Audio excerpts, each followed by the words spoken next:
오늘의 말씀은 신약성경 야고보서입니다.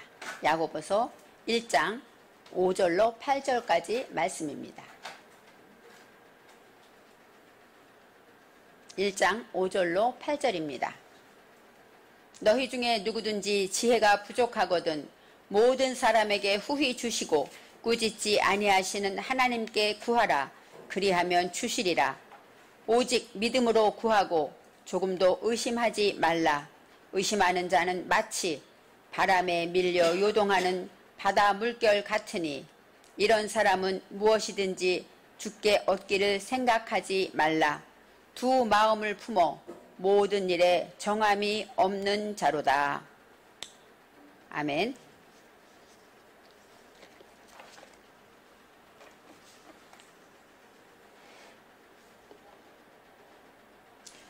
지난주일 말씀에 야고보서 1장 1절로 4절까지 말씀을 증거했습니다.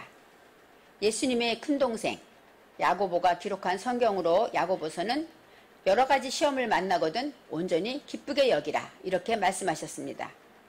야고보서를 기록한 연대는 예수님이 부활하시고 승천한 후에 많은 핍박이 기독교인들에게 많은 핍박이 있을 때 그들이 개종한 유대교에서 개종한 기독교인들이죠. 그렇기 때문에 그들은 추례당하기도 하고 쫓겨나기도 하고 제가 처음에 왜 초대교회가 이렇게 카타콤처럼 모여서 생활을 했을까 생각했는데 예수님이 병을 고친 병자들도 안식일에 고쳤다고 해서 추례를 당하기도 하잖아요. 이처럼 유대교의 그 율법과 그 법에서 예수님을 믿기로 개종한 사람들에게는 수없이 많은 환난과 핍박이 시험이 있던 시대였습니다. 그래서 야고보가 이렇게 시험을 만나거든 기쁘게 여기라 하는 그 뜻은 그들에게는 얼마나 큰 위로가 되고 얼마나 큰 소망이 되었겠습니까? 이 야고보서는 복음에 대한 이야기가 아니라 복음을 영접한 후에 그리스도인들의 생활에 대한 이야기가 많이 들어 있습니다. 그래서 복음서와 로마서와는 좀 다르지만 예수를 믿는 우리들, 예수님과 동행하는 저와 여러분들에게는 우리에게 삶에 가장 가까이 있는 말씀이라고 할 수가 있습니다. 이런 어려운 시대에 말씀하실 때 믿음의 시련은 기뻐하라고 하셨고 지난주 말씀에서 그 목적은 무엇이라고 했어요? 우리를 온전케 하시려고. 무엇이 온전케 될까요? 우리의 믿음이 온전케 되는 것인데 믿음이 온전하다는 것은 우리의 성품이 온전하다고 지난주에 말씀을 했습니다. 그래서 가장 먼저 우리의 믿음이 온전한다는 것은 그리스도의 장성한 분량까지 우리를 성장시키기 위해서다. 두 번째 또 온전해야 될 것은 우리가 악에게 싸워서 지지 않도록 전신갑주를 온전히 갖추어 입게 하시려고 바로 온전하게 하신다는 것이고 또 세 번째 성령의 열매를 온전히 갖추어서 우리의 사는 삶을 통하여 하나님의 나라를 유업으로 받을 수 있도록 우리를 온전케 하신다. 그러기 위해서 우리 시험을 주신다. 이렇게 말씀하고 있습니다. 그리스도인이 시험을 통해서 인내를 온전히 이룰 때 우리는 완전히 하나님의 성품으로 우리가 완전한 자는 하나님밖에 없다고 성경에 나와 있죠. 완전할 수는 없어요. 우리는 성숙한 그리스도의 인격으로 닮아가는 것을 말하고 있습니다. 그런데 우리가 시험을 만날 때 우리는 무엇을 해야 될까요? 시험이 지나가기만 하나님이 도와주실 거야. 하나님이 하시겠지 하고 기다리기만 해야 될까요? 감이 하늘에서 떨어지는 것 기다리듯이 하나님의 응답이 시험을 빨리 통과되기를 기다리고만 있어야 할까요?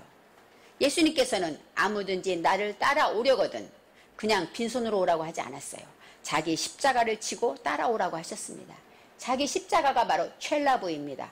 첼라부는 십자가 어떤 뜻이냐? 책임지다 이런 의미가 있어요. 예수님은 우리를 책임지기 위해서 십자가에 죽으셨습니다. 왜요? 우리의 죄를 용서하기 위해서 우리의 죄를 대신 책임지기 위해서 십자가에 죽으신 것처럼 이 첼라부 그것처럼 우리는 시험에 당할 때 우리가 책임져야 할 것이 있다는 것이죠. 시험 당하고 힘드니까 다 포기하고 아무것도 안 해. 예배도 안 드리고 기도도 안 하고 이렇게 있다면 그것은 그리스도인의 시험이 아니겠죠. 바로 우리는 오늘 말씀에 이렇게 말합니다. 우리가 책임지고 감당할 것이 있는데 그것은 무엇일까요? 기도라는 것입니다. 시험은 누구나 좋아하지 않아요. 그렇지만 시험은 필요합니다. 학교에서 학생들에게 시험은 다 원하지 않지만 시험이 없다면 얼마나 우후죽순이 되겠습니까?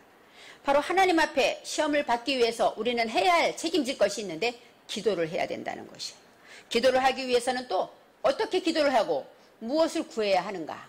우리는 대부분 시험을 당하면 물질의 어려움을 당하잖아요. 하나님, 물질을 풀어주세요. 열어주세요. 이 일이 잘 돼서 돈을 많이 벌게 해주세요. 이렇게 기도합니다. 또 아플 때 하나님 내 병이 낫게 해주세요. 이렇게 기도합니다. 그런데 오늘 야고보서에서 야고보 선수 말씀하시는 것은 그렇게 기도하지 말고 무엇을 구할 것인가? 본문 말씀에 5절에 이렇게 나와 있습니다. 너희 중에 누구든지 지혜가 부족하거든 모든 사람에게 후히 주시고 꾸짖지 아니하시는 하나님께 구하라. 무엇을 구하라고요? 지혜를 구하라는 것입니다. 우리가 병낫게 해주세요. 많은 사람들이 아픈 사람이 암이 걸렸는데 간절히 낫게 살려주세요 하고 기도했는데 안 낫다. 그렇죠? 하나님은 안 계셔. 이런 사람 많습니다. 그런데 기도하면 주신다. 그것이 무엇입니까? 지혜를 구할 때 주신다는 거예요. 지혜가 아니라 내 욕심대로 내 뜻대로 구하면 하나님은 주시지 않아요. 욕심대로 구하면 주시지 않는다고 했어요. 그래서 지혜는 학함입니다. 학함이라는 것은 슬기롭다, 또 총명하다, 지혜롭게 행동하다 이런 뜻이 있습니다. 지혜가 부족하다. 이것은 핫사르인데 모자라다. 조금이라도 지혜가 부족할 때 우리가 뭐든지 기도는 뭐예요? 필요할 때 하잖아요.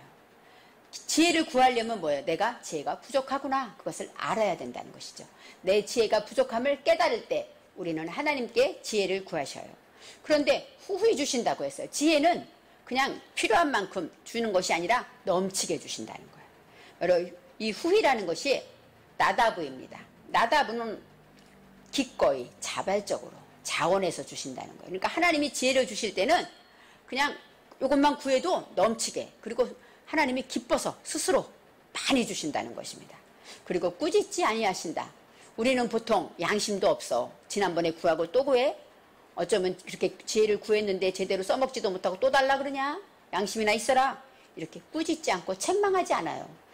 지혜를 구했는데 또 달라고 구해도 또 달라고 구해도 무조건 주신다는 거예요. 그러니 얼마나 풍성하신 하나님입니까? 그래서 우리는 하나님께 지혜를 구해라고 하는 거예요. 그 시험을 이기기 위해서. 왜요? 하나님의 뜻을 발견하기 위해서 지혜를 구해야 합니다.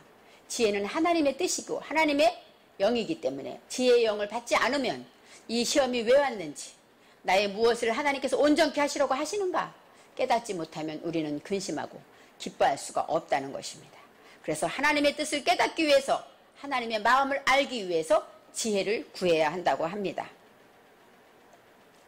나의 부족함, 먼저 구하기 위해서는 내 지혜가 부족합니다. 이것을 인정할 때 구할 수 있겠죠. 나의 지혜가 하나님 부족합니다. 나는 지혜가 없습니다. 도와주세요 하는 간절한 그 진실한 기도가 있을 때 하나님께서는 지혜를 부어주신다는 것입니다. 마태복음 7장 7절에 구하라 너희에게 주실 것이요 찾으라 찾을 것이요 문을 두드리라 너희에게 열릴 것이다. 이렇게 구하면 다 주신다 그랬어요. 그러면 아까 말했듯이 아프면 낫기를 구하고 돈이 필요하면 돈을 구하고 이렇게 구할 것이 아니라 11절 말씀에 하늘에 계신 너희 아버지께서 구하는 자에게 좋은 것으로 주시지 않겠느냐. 좋은 것이라는 거예요. 구할 때 아무거나 구하는 것이 아니라 너희에게 하나님이 주시는데 좋은 것이다. 좋은 것은 이 토부인데 좋다는 것은 선한 것이에요. 하나님이 주시는 것은 다 선한 것이기 때문에 위에부터 내려오는 모든 것, 그런 것이 다 선한 것이라고 합니다. 똑같은 말씀인데 누가복음 11장 13절에는 이렇게 나와 있어요. 너희 천부께서 구하는 자에게 성령을 주시지 않겠느냐. 그러면 바로 이 좋은 것은 무엇일까요? 성령이에요. 하나님의 거룩한 영을, 분별하는 영을 주신다는 것입니다. 그렇기 때문에 구하고 찾고 두드리면 당연히 주시는 것이야. 지혜, 구하기만 하면 넘치도록 줄 거야. 이렇게 말씀하시는 것입니다. 그래서 예수님이 승천하시니 약속하신 성령이 하나님 오순절 마가의 다락방에 임할 때 예수님께서 약속한 성령을 이 땅에 보내신 것처럼 사도행전 1장 8절에 성령이 너희에게 임하시면 너희가 권능을 받고 예루살렘과 온 유대와 사마리아와 땅끝까지 이르러 내 증인이 되리라. 성령을 보내신 이유가 뭐예요? 성령을 받으면 첫째, 권능을 받습니다. 권능을 받으면 결국은 뭐예요? 예수님의 증인이 되는 능력을 받는 것이죠. 바로 지혜를 받으면 무엇일까요? 하나님의 성령, 하나님의 지혜는 우리가 지혜를 받으면 하나님의 뜻을 분별하게 되고 하나님의 의도를 알게 되고 깨달아서 감사하며 기뻐하는 시험을 통과하게 된다는 것입니다. 예수님이 구하면 주신다는 것은 우리가 아무거나 구하는 것이 아닌 것을 기억해야 돼요. 예수님이 구하면 주신다는 것은 성령, 지혜, 바로 선한 것, 바로 하나님이 주시는 것들을 구해야 합니다. 이제는 지혜를 주실 때 우리가 먼저 하나님은 자원해 주신다고 했고, 또 두 번째로 뭐라고 말합니까? 오직 믿음으로 구해라. 구하긴 구하는데 믿음으로 구한다. 믿음은 아만입니다. 아만은 하나님을 믿다, 또 진실하다, 또 성실하다, 이런 뜻이 있어요. 그러니까 진심으로 구해야 돼요. 형식적으로 지혜를 구하라니까 구해야지, 이것이 아니라 진실한 마음으로 나의 지혜 없음을 한탄하며 진심으로 구하라는 것이에요. 그리고 조금도 의심하지 말라.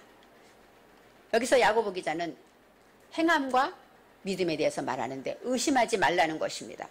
이 의심이라는 것은 사파크예요. 흔들리다, 의심하다, 바람이 많이 부는 것을 말해요. 바로 이런 것은 마음이 흔들리지 말라는 거예요. 저희도 어떤 때는 기도를 해요. 하나님, 이렇게 아픈 우리 어머니가 빨리 낫고 회복되게 해주세요. 기도를 합니다. 그런데 기도를 했는데 어느 날 더 나빠지고 더 약해지게 되면 어때요? 하나님이 기도를 안 들어주시나? 기도를 했는데 어떡하지? 네, 순간 마음이 요동합니다. 바로 우리는 날마다 의심과 싸울 수밖에 없어요. 야고보의 별명이 낙타 무릎이라고 지난주에 말씀했는데, 그처럼 날마다 거룩하기 위해서, 말씀을 위해서 늘 기도하는 이 야고보가 의심하지 말라 했을 때는 그도 얼마나 많은 의심이 있었겠습니까? 성령을 받았는데, 기도를 했는데 시험은 여전히 찾아오고, 이럴 때 얼마나 많은 의심과 싸웠겠습니까? 그래서 의심하지 말라, 이 말씀에는 나도 많이 의심했다, 이런 믿음의 고백이 있는 것입니다. 저도 많이 기도를 하지만 하면 할수록 내 안에 의심과 많은 싸움을 하게 됩니다. 이런 사람은 7절에 무엇이든지 주께 얻기를 생각하지 말라. 의심하는 자는 아예 생각하지도 마, 꿈도 꾸지 마, 이렇게 설명했어요. 그래서 기도 아예 안 하는 게 낫겠네, 그런 생각도 했어요. 그런데 원어에서 보니까 이런 사람은 무엇이든지 주께 얻기를 생각하지 말라는 것이 어떤 뜻이냐면 빼, 나파, 쉐드라고 나와요. 바로 네페시는 뭡니까? 우리의 영혼, 또 우리의 몸, 우리 자신이에요. 그런데 빼, 하나님 안에 있다고, 내가 하나님 안에 있다고 생각하지 말라, 그 얘기예요. 무엇이든지 주께 얻기를 생각하지 말라, 이것이 아니라 의심하면서 의심하는 내 마음이 하나님 안에 있다고 생각하지 말라는 것이죠. 그렇게 쓸 때 바로 우리는 의심한다는 자체는 뭐예요? 내 안에 하나님이 계시지 않다는 것을 알라는 것입니다. 그리고 또 여기서 또 키 하거나 왜냐하면 이렇게 나옵니다. 왜냐하면 여기 해석이 안 되었는데 어떤 뜻이냐면 야샤 따바르 메에트 예후바, 바로 야샤 따바르 말씀이죠. 우리가 하나님의 온전한 말씀으로 인하여 우리는 기도하기 때문이에요. 우리가 기도한다는 것은 하나님의 말씀을 붙잡고 기도하는 것인데, 이렇게 의심한다는 것은 하나님의 말씀 안에 있지 않기 때문에 우리는 받을까 생각지도 말라, 이렇게 해석되어 있습니다. 그래서 우리가 여기 나샤라는 것은 기도하다, 머리를 들다. 머리를 드는 건 어때요? 기분 좋게 모든 일의 해결이 잘 될 때 고개를 드는 것처럼, 나의 고개를 들어 하나님을 바라보는 것처럼, 바로 이 나샤라는 것은 하나님의 말씀으로, 여호와의 말씀으로 인하여 우리가 응답받고 기도하고 고개를 들 수 있기 때문이라고 말합니다. 그래서 의심하는 자는 아무 꿈도 꾸지 마, 이것이 아니라 하나님 안에 있는 것이 아니다는 것을 항상 나를 돌아보라고 말씀하십니다. 이제 8절 말씀에 두 마음을 품어 모든 일에 정함이 없는 자로다, 이렇게 말해요. 두 마음을 품었다. 마음이 어때? 한 마음은 믿습니다, 아멘. 또 두 번째는 안 주시면 어떡하지? 기도한다고 주신다고 했는데 내가 지난번에 잘 회개할 걸 못해서 그런가? 이렇게 내 안에서, 아니면 안 주는 게 하나님의 뜻인가? 이렇게 두 마음을 품게 되죠. 그런 두 마음이라는 것은 이중적인 마음을 말해요. 레바브인데 이중적인 마음이고, 이 품었다라는 것은 어때요? 품다가 할라크, 믿을 수가 없다, 속인다, 거짓이다, 이런 뜻이에요. 그러니까 두 마음으로 속이는 마음을 가졌다, 이렇게 설명할 수 있어요. 이 두 마음은 거짓의 마음이고 속이는 마음이고 믿을 수 없는 마음이에요. 내가 나를 믿을 수 없죠. 그런 마음을 가졌고, 모든 일이라는 것은 때레크는 길, 방법을 말해요. 모든 방법을 다 해봐도, 그런 뜻이죠. 모든 일에, 그러니까 이것을 응답받기 위해서 이 일도 해보고 저런 방법도 써보고 이렇게 해봐도 어때요? 두 마음을 품었기 때문에 안 된다는 거예요. 정함이 없는 자로다 이렇게 나와요. 이 정함이라는 것은 하파크인데 그것은 되돌려지다, 엎어지다, 전복되다 이런 뜻이에요. 그러니까 정함이 없다라는 얘기는 모든 일을 해도 이 길로 해도 뒤집어지고 저 길로 해도 엎어지고 어때요? 걸어가도 코가 깨진다 이런 말이 있잖아요. 모든 일을 해도 멸망하고 전복되고 그렇게 되는 사람이라는 거예요. 그러니까 의심하기를 정말로 하면 안 된다는 거예요. 뭐를 어떤 일을 해봐도 의심하는 자는 이렇게 전복되고 하고자 잘하는 줄 알았는데 나중에는 결국은 안 되고 이렇게 된다는 것입니다. 그래서 우리가 지혜를 구하라고 야고보서가 말하면서 야고보 선지자는 이렇게 말합니다. 지혜를 구하긴 하는데 하나님은 다 주셔. 이걸 좀 믿어봐. 그리고 의심하지 말고 구해. 너희가 못 얻는 것은 의심하기 때문이야. 그리고 너가 의심하는 마음이 조금이라도 있다면 그것은 두 마음인데 그것은 하나님 안에 있는 것이 아니란다. 그러니까 빨리 돌이켜서 하나님께로 돌이켜서 하나님 앞에 서도록 노력해야 한다. 이렇게 말씀하고 있습니다. 기도할 때 의심하지 말고 구해야 지혜를 주신다는 거예요. 지혜를 주시는 것은 하나님의 뜻이기 때문에 우리가 하나님께서 우리 입에서 언제 지혜를 주세요 한 말이 나올까 하고 기다리고 계시는 거예요. 언제 성령 주세요 하고 말을 할까?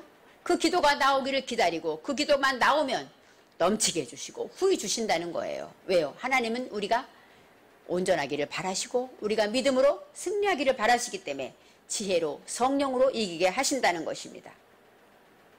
그래서 지혜라는 것은 바로 지식, 내게 주신 하나님의 말씀을 어떻게 지혜를 얻을까요? 저는 예전에 지혜를 달라고 기도를 참 많이 했습니다. 그런데 이 원어를 통해서 생각해 보니까 하나님의 말씀을 내 삶에 지킬 때 얻어지는 게 지혜입니다.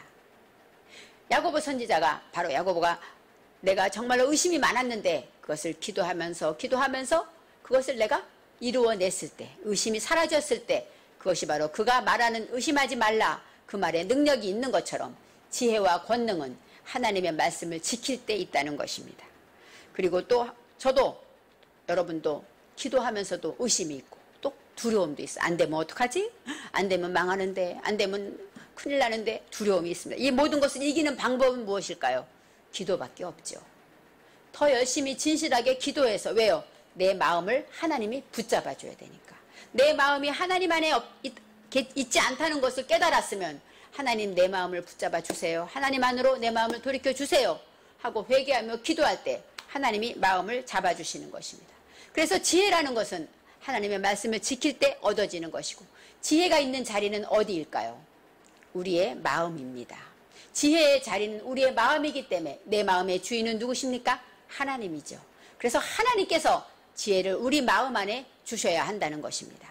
지혜의 주인은 하나님이고 그래서 지혜의 주인, 지혜와 명철을 많은 사람들이 비슷하게 생각하고 또 어떤 목사님 설교를 들으니까 어렵게 설명하더라고요. 아까 말했듯이 지혜는 말씀을 듣고 지킬 때 얻어지는 것이고 명철은 빼인입니다. 이 빼는 뭐예요?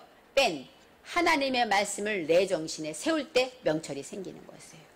그래서 성경에 나오죠. 지혜는 명철로 주소를 삼았다. 그 얘기는 뭐예요? 지혜를 얻기 위해서는 하나님의 말씀을 내 정신에 세운 그곳에 있다는 것이죠. 하나님의 말씀을 듣고 내가 지킬 때 그 말씀이 내 정신에 세워졌을 때 그곳에 지혜가 있다는 것을 말하고 있습니다. 그래서 이 명철은 하나님의 말씀을 내 정신에 세울 때 바로 하나님 안에서 말씀으로 인하여 그 지키는 능력이 성령으로 인하여 나간다는 것입니다. 지혜에 대해서 생각해 봅니다. 잠언 3장 18절에 지혜는 그 얻은 자에게 생명나무라 지혜를 가진 자는 복되도다 이렇게 나와요.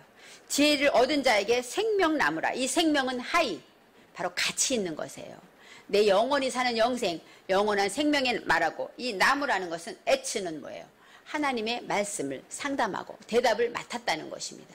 그렇기 때문에 이 지혜를 얻은 자는 하나님의 가치 있는 그 말씀을 맡은 자라는 것이에요. 그러니까 어때요? 생명나무에는 무엇이 열릴까요?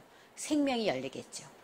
바로 내 입에서 나오는 말이 생명이고 만나는 사람에게 생명을 줄 수 있는 그런 자가 되려면 우리는 지혜를 가져야 한다고 합니다.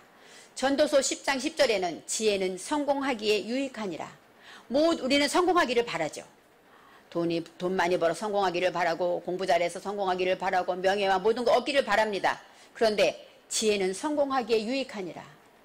그런 것을 구하기 전에 하나님의 지혜를 먼저 구하면 지혜 안에 모든 것이 있다는 것입니다. 잠언 3장에 지혜는 은보다 귀하고 은보다 낫고 금보다 낫대요. 내가 소망하는 모든 것보다 지혜가 낫다. 이렇게 설명했어요. 그것처럼 우리는 모든 것이 필요한 것이 너무너무 많습니다. 그럴 때 하나님이 주시는 지혜를 구하세요. 성경대로 구하면 하나님은 그대로 주시니까. 그러면 내가 무엇을 원하는지 더 잘 아시는 하나님께서 우리에게 주신다는 것입니다. 이 야고보의 낙타 무릎을 생각하면서 얼마나 기도하면서 의심하지 말라고 하시는 그 고백을 기억하며 우리는 단호하게 의심하는 자는 죽게 얻기를 꿈도 꾸지 말라 이렇게 하시는 야고보의 그 말씀을 바로 내 삶에서 적용해서 의심하지 않도록 의심이 찾아올 때마다 더 간절히 기도해서 내 마음을 하나님께 드려야 한다는 것입니다. 야고보 3장에 이제 지혜에 대해서 다시 한번 설명이 나오는데 세상적인 지혜가 있고 위로부터 오는 지혜가 있다고 말합니다. 세상적인 지혜는 첫째 뭐예요? 시기와 다툼을 일으키고 악한 일을 하며 편벽되다. 편벽은 아부하고 아첨하는 것을 말합니다. 공정하지 않은 것이고 거짓된 것은 다 세상적인 지혜고 또 어때요? 말씀을 들으면서 아는 척하는 모든 것들 이것이 다 이기적이고 내 식으로 생각하는 말씀을 내 식으로 생각하고 나처럼 해봐 이런 것들은 다 세상적인 지혜에 들어 있습니다. 위로부터 난 지혜는 야고보 3장 17절에 이렇게 나와 있어. 첫째, 성결하다. 바로 거룩하고 우리가 하나님의 말씀으로 인하여 구별되었다. 이런 뜻이 있습니다. 또 위로부터 난 지혜는 두 번째, 화평하다고 합니다. 하나님과 화목하고 이웃과 화목하고 내 자신과 화목한 그런 화평과 평안을 찾는 것입니다. 세 번째로 위로부터 난 지혜는 양순하고 관용이 있다고 합니다. 관용은 뭐예요? 너그러운 마음이에요. 하나님의 지혜로 하나님의 마음을 보게 되면 다 너그럽게 이해가 되는 것이죠. 죄를 짓는 사람의 마음도 화내는 사람의 마음도 다 이해가 되기 때문에 내가 상처를 받지 않죠. 양순하다, 선한 마음, 다 사랑하고 도와주려는 선한 마음을 갖게 됩니다. 그 다음에 다섯 번째로 긍휼이 있다고 합니다. 긍휼과 선한 열매가 가득하다. 이 긍휼은 뭐예요? 남을 불쌍히 여기는 마음이에요. 지금은 나를 괴롭히고 나를 힘들게 하지만 그도 얼마나 괴로울까 이렇게 긍휼히 여기는 마음. 그 마음은 지옥이겠지. 그리고 언젠가는 하나님께서 그를 사랑하셔서 평안을 주시겠지. 기도해주는 그런 긍휼한 마음과 선한 열매가 가득하다고 그래요. 선한 열매는 선한 행실을 말합니다. 선한 행실을 하나님이 기뻐하시는 착한 행실로 하늘에 계신 너희 아버지에게 영광을 돌리라 말씀하신 것처럼 이렇게 하나님의 주신 위로부터 난 지혜를 얻게 되면 성결하고 화평하고 관용하며 양순하며 긍휼과 선한 열매가 가득한 삶으로 우리를 인도해 주신다는 것입니다. 야고보서의 말씀은 1장부터 5장까지 있지만 5장까지 쭉 읽다 보면 예수님이 말씀하시는 것과 비슷해요. 그리고 산상수훈에서 예수님이 하시던 말씀과 같은 감동이 오고 그래야지 하고 마음이 우러납니다. 이처럼 예수님의 말씀을 듣는 산상수훈과 같은 그런 은혜가 우리 안에 있습니다. 저와 여러분은 위로부터 난 지혜를 받아서 성결과 화평과 관용과 양순과 긍휼을 우리가 다 누리며 또 전하며 하나님께 영광을 돌려야 합니다. 그래서 오늘의 말씀처럼 하나님의 그 모든 말씀으로 시험을 통과하고 인내를 온전히 이루어서 하나님이 기뻐하시는 하나님의 지혜를 구하여 하나님의 증인으로 능력받는 저와 여러분이 되시기를 바랍니다. 기도하겠습니다. 사랑의 하나님, 아무리 생각해도 저희는 지혜가 부족합니다.